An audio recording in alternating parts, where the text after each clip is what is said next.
آخر میں سدا صاحب کر لیا. تو لوگوں نے پوچھا امام صاحب کوئی غلطی تو آپ سے ہوئی نہیں ہے, آپ نے سدا صاحب کس بیس پہ کیا؟ امام صاحب نے کہا بہت تھوڑی سی ہوا نکلی تھی. لوگوں نے کہا اس سے تو وضو ٹوٹ جاتا ہے, نماز ہی نہیں ہوتی. انہوں نے کہا یار اتنی نہیں نکلی تھی کہ وضو ٹوٹ جائے, بہت تھوڑی نکلی تھی. لوگوں نے کہا ابے بھائی جتنی بھی تھوڑی نکلے اس سے کوئی فرق نہیں پڑتا. امام صاحب نے کہا ایکچولی آپ سمجھنے کی کوشش نہیں کر رہے ہیں, وہ بہت ہی تھوڑی نکلی تھی. تو وہ بات صحیح کر رہے تھے غلط کر رہے تھے؟ تو شیطان نے بھی یہی پٹیاں پڑھائیں کہ ایکچولی میں شرک نہیں کرا رہا. دیکھو اللہ کے پاس اصل اختیارات تو اللہ کے پاس ہیں. یہ جو بت ہے نا, یہ جو بزرگ لوگ ہیں, ہم ان بتوں سے نہیں مانگ رہے. اصل میں یہ بت جو ہیں وہ ان بزرگوں کی شبیہ ہیں. تو جب آپ ان کے سامنے جھکو گے, ان سے مانگو گے, تو اصل میں اس بزرگ سے مانگ رہے ہو. اور جب اس بزرگ سے مانگ رہے ہو تو دے گا تو اللہ ہی دے گا. کون؟ اللہ. تو ان کو جو اللہ نے اختیارات دیے ہیں تو اصل میں تو اپنے پاس رکھے ہوئے ہیں اختیارات, لیکن ان کے ذریعے اللہ کرا دیتا ہے کام, اس لیے ان سے مانگو جا کے. تو اتنے ایکچولی اور کر کے نا شیطان نے لگائے ہیں کہ لوگ اس کی باتوں میں آ گئے. پھر شیطان نے کہا اچھا اگر ان کے پاس اختیارات نہیں ہے تو بتاؤ تم میں اور ان میں کوئی فرق ہوا؟ نہیں آئی بات سمجھ میں؟ ایسا نہ ہو آپ لوگ بھی یہ کام شروع کر دو. شیطان نے کہا دیکھو اگر ان بزرگوں کے پاس اختیارات ہیں ہی نہیں, انہوں نے اللہ کی اتنی عبادت کی اور اتنا کچھ کیا, تو پھر بھی ان کے پاس کوئی اختیارات نہیں ہے, تو تم اور ان میں کوئی فرق ہوا؟ لوگوں نے کہا نہیں. توبہ توبہ, بزرگوں میں اور تم میں کوئی فرق ہی نہیں ہے, تم بھی عاجز محتاج, یہ بھی عاجز محتاج. اس لیے بات سمجھو میں کیا کہہ رہا ہوں. لوگوں نے کہا یار یہ تو کچھ بات کھوپڑی شریف میں بیٹھ رہی ہے یار, ہم میں اور ان میں یہ بھی 2 ٹکے کے, ہم بھی 2 ٹکے کے. وہ ایک سیٹھ نے وہ کلپ کسی نے بھیجا مجھے کہ ایک سیٹھ نے ملازم کو بولا 2 ٹکے کے آدمی. ملازم رونے لگا. اس نے کہا رو کیوں رہا ہے؟ کہہ رہا ہے مجھے افسوس ہو رہا ہے کہ آپ نے اپنی اور میری ویلیو ایک جیسی کر دی. بعض لوگ بڑے حاضر جواب ہوتے ہیں نا, سر مجھے افسوس اس پر ہو رہا ہے کہ اس گھر میں میری اور آپ کی ویلیو ایک جیسی ہو گئی. حاضر جواب ہی سیکھو.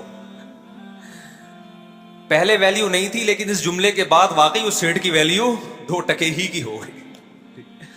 تو شیطان نے ایکچولی کرا کے نا, حالانکہ بھائی بزرگوں کا اس کا جواب یہ تھا, عقل مندوں نے کہا ہوگا کہ بھائی بزرگوں کی جو فضیلت حاصل ہوتی ہے وہ اس لیے تھوڑی ہوتی ہے کہ ان کے پاس اختیارات آ گئے ہیں.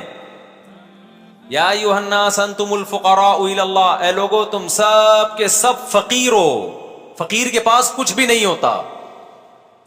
میں اکثر ایک واقعہ بتاتا ہوں نا, ایک مزار پہ ایک صاحب جا رہے تھے, مجھے فون کیا کہ میرا آدھا دھڑ فالج زدہ ہے, میں بہت پریشان ہوں, کہیں سے ٹھیک نہیں ہو رہا, مجھے کسی نے کہا ہے فلاں بزرگ کے مزار پہ جاؤ. میں نے کہا جس کے مزار پہ جا رہے ہو آپ کا آدھا دھڑ کام نہیں کر رہا, آدھا کر رہا ہے, ان کے دونوں دھڑ کام نہیں کر رہے, تو جس کے دونوں دھڑ کام نہیں کر رہے وہ تمہارا آدھا کہاں سے ٹھیک کرے گا؟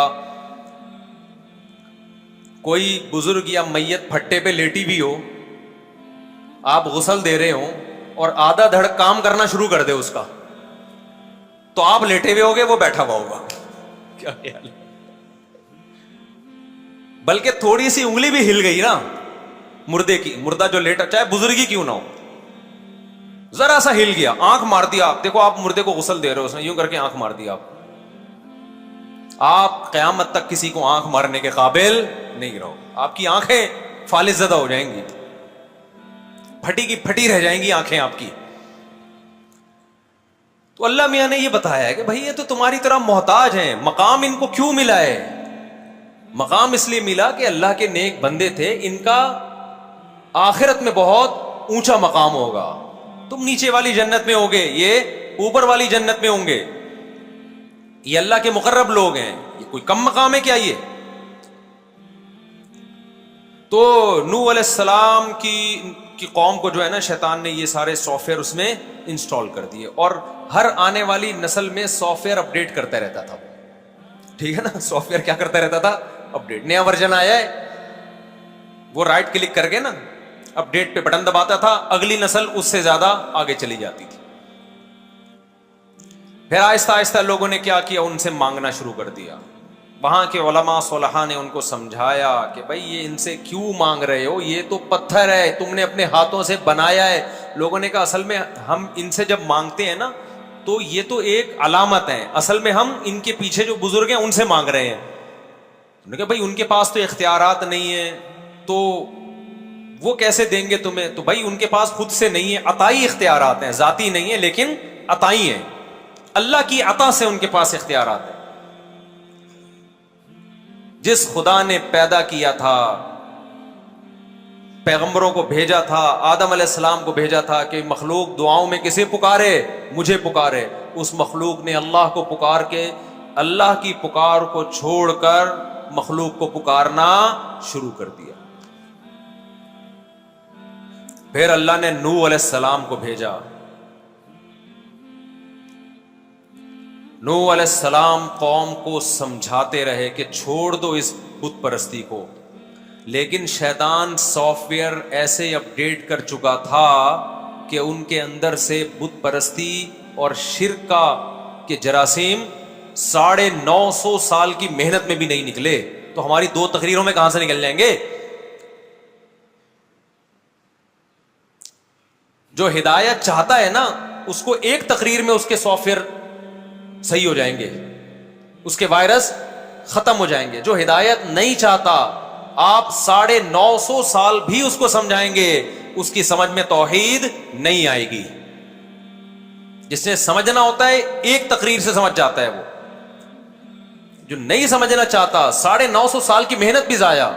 نوح علیہ السلام سمجھاتے رہے ربی انی دعوت قومی لیلا ونہارا, اے اللہ میں نے دن میں بھی پکارا, رات کو بھی پکارا, فلم یزدہم دعائی الا فرارا, میرے پکارنے ان کو میرے قریب کرنے کے بجائے دور کر دیا, نفرت بڑھتی رہی ہے ان کی مجھ سے.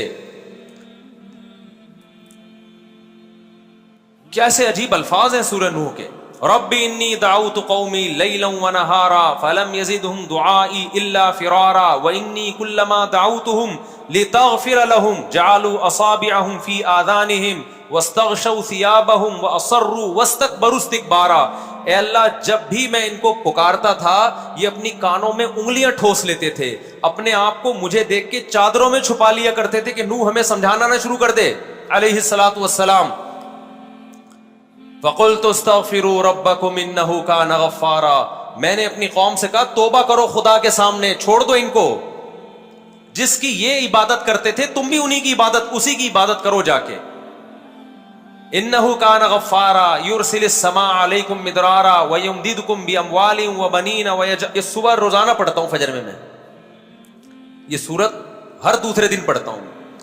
ربی انی دعوت قومی لیلا ونہارا فلم یزدہم دعائی الا فرارا وانی کلما دعوتہم لتغفر لهم جعلوا اصابعہم فی آذانہم واستغشوا ثیابہم واصروا واستکبروا استکبارا ثم انی دعوتہم جہارا فقلت استغفروا ربکم انہ کان غفارا یرسل السماء علیکم مدرارا ویمددکم باموال وبنین ویجعل لکم جنات ویجعل لکم انہارا ما لکم لا ترجون للہ وقارا وقد خلقکم اطوارا. اس خدا کو کیوں نہیں مانتے جس نے تمہیں ماں کے پیٹ میں پانی کے قطرے سے پیدا کیا؟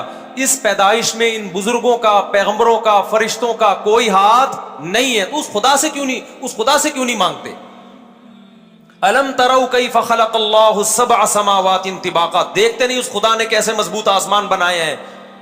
تو الحمد سے لے کے والناس تک اور تمام پیغمبروں کی دعوت خدا کا انٹروڈکشن ہے, اللہ کا جو خالق ہے اس کی طرف لوگوں کو لانا ہے, اس سے ہٹا کے مخلوق کی طرف نہیں لے کر آنا ہے, چاہے وہ مخلوق کوئی بھی ہو. واللہ انبتکم من الارض نباتا, اللہ ہے جس نے تمہیں مٹی سے بنایا ہے, پیغمبروں نے نہیں بنایا, بزرگوں نے نہیں بنایا, فرشتوں نے نہیں بنایا, خدا نے بنایا مٹی سے, اس کی عبادت کرو. واللہ جعل لکم الارض بساطا لتسلکوا منها سبلا فجاجا, زمین کو بچھا دیا تمہارے لیے اس نے اور کشادہ راستے بنا دیے سفر کے لیے. قال نوح رب انہم عصونی واتبعوا من لم یزدہ مالہ وولدہ الا خسارا. نوح علیہ السلام اب اللہ سے شکایتیں کر رہے ہیں 950 سال کے بعد. کتنا اسٹیمنا تھا, کتنی برداشت تھی نوح علیہ السلام نے. آج ہم 4 تقریریں کر کے تھک جاتے ہیں کہ لوگ بات نہیں مان رہے. 950 سال گلیوں میں گھومے نوح علیہ السلام. کیا سمجھانے کے لیے؟ چھوڑ دو ان بتوں کو, ان پتھروں کو چھوڑ دو, خدا سے دل لگاؤ. پھر شکایت کیا کی ہے نوح علیہ السلام نے؟ انہم عصونی, اے اللہ یہ لوگ میری نہیں مان رہے. کس کی مان رہے ہیں؟ اللہ نے پوچھا. اے اللہ یہ اس کی مان رہے ہیں جس کے پاس دولت ہے, جس کے پاس عزت ہے. ان کے پیچھے چل رہے ہیں, کلچر کو فالو کر رہے ہیں. وَمَكَرُوا مَكْرًا كُبَّارًا وَقَالُوا لَا تَذَرُنَّ آلِهَتَكُمْ وَلَا تَذَرُنَّ وَدًّا وَلَا سُوَاعًا. اور جب میں خدا کی طرف, اللہ کی طرف بلاتا ہوں تو یہ کیا کہتے ہیں؟ نا نا نا, اپنے معبودوں کو نہیں چھوڑنا. جن بزرگوں کی تم نے پتھر بنائے ہیں ان کو نہیں چھوڑنا. یہ تمہیں بزرگ سے ہٹا رہا ہے, یہ تمہیں بزرگوں کی عقیدت ختم کر رہا ہے نوح علیہ السلام, معاذ اللہ. وَلَا تَذَرُنَّ وَدًّا وَلَا سُوَاعًا, نہ ود کو چھوڑنا ہے نہ سوا کو چھوڑنا ہے. وَلَا يَغُوثَ وَيَعُوقَ وَنَسْرَ, نہ یغوث کو چھوڑنا ہے نہ یعوق کو چھوڑنا ہے نہ نصر کو. ایک ایک کا نام لے کے وہ قوم کہتی تھی ان میں سے کسی کو بھی نہیں چھوڑنا ہم نے. آج کے حالات پر یہ آیت کیسے منطبق ہوتی ہے؟ آج لوگ یا رسول اللہ مدد کہتے ہیں کہ نہیں کہتے, یا علی مدد کہتے ہیں کہ نہیں کہتے, یا غوث آدم مدد کہتے ہیں کہ نہیں کہتے. تو یہ خدا کے علاوہ آپ پکار رہے ہو کسی اور کو, اور کسے پکار کہتے ہیں بھائی؟ یہی کام تو وہ لوگ کرتے تھے. وہ بتوں پہ اعتکاف کر کے بیٹھتے تھے, آپ قبروں پہ بیٹھ گئے ہو جا کے. وہ بتوں کا طواف کرتے تھے, آپ قبروں کا طواف کر رہے ہو. وہ بتوں کو سجدہ کرتے تھے, آپ ان کی قبروں پہ سجدہ بت کو کیا جائے یا بزرگ کی مورتی کو کیا جائے یا بزرگ کی قبر کو کیا جائے, دونوں سجدوں میں کوئی فرق نہیں ہے. ہمیں آپ بول دیا کرو بھائی وہابڑے, دیوبندڑے, پتہ نہیں کیا کیا, گستاخ رسول. کوئی گورنمنٹ کی طرف سے کوئی پابندی نہیں ہے. ہماری صحت پہ کیا اثر پڑتا ہے بھائی؟ ہم کون سا پولیس میں ہے کہ ڈنڈے کے زور سے آپ کو اپنی بات سمجھا رہے ہیں؟ آپ نے اپنی قبر میں جانا ہے اور ہم نے اپنی قبر میں. کل اللہ ہم سے قبر میں پوچھے گا کہ تم نے وہ توحید جو قرآن میں ہے لوگوں کے سامنے بیان کی تھی کہ نہیں کی تھی؟ ممبر پہ حق ادا کیا تھا کہ وَمَن يَدْعُ مَعَ اللَّهِ إِلَٰهًا آخر, جو اللہ کے سوا کسی کو پکارتا ہے اللہ نے اس سے حساب و کتاب لینا ہے, اس کو نہیں چھوڑے گا اللہ. تو کیا تم نے ممبر پہ لوگوں کو بتایا تھا کہ صرف یا اللہ مدد کا نعرہ لگے گا, یا رسول اللہ مدد, یا علی مدد, یا غوث آدم مدد, یا حسین مدد؟ نہیں لگے گا. ہم کہہ دیں گے اللہ ریکارڈنگ موجود ہے, ثبوت موجود ہے. اب تو ہر چیز ریکارڈ ہو, اللہ کے پاس تو ویسے ہی ریکارڈ ہو رہی ہے, دنیا میں بھی ریکارڈنگ موجود ہے. آپ پھر بھی یا علی مدد کہتے ہو, آپ پھر بھی یا حسین مدد کہتے ہو, آپ پھر بھی یا غوث آدم مدد کہتے ہو, آپ پھر بھی کسی قبر کو سجدہ کرتے ہو. تو بھئی آپ کے پاس اگر اس کی ایکسپلینیشن اللہ کے پاس اللہ کو مطمئن کرنے کے لیے ہے تو آپ پیش کر دینا. اللہ اگر آپ کو عذاب نہ دے تو ہمیں کوئی تکلیف نہیں ہے. لیکن اللہ نے قرآن میں جو وعدہ کیا ہے, اب اللہ جانے آپ جانے, اللہ نے وعدہ یہ کیا ہے کہ مشرک کی میں کسی قیمت پہ مغفرت نہیں کروں گا. شرک معاف نہیں ہو سکتا, کچھ بھی کر لو, یہ غیرت کا مسئلہ ہے.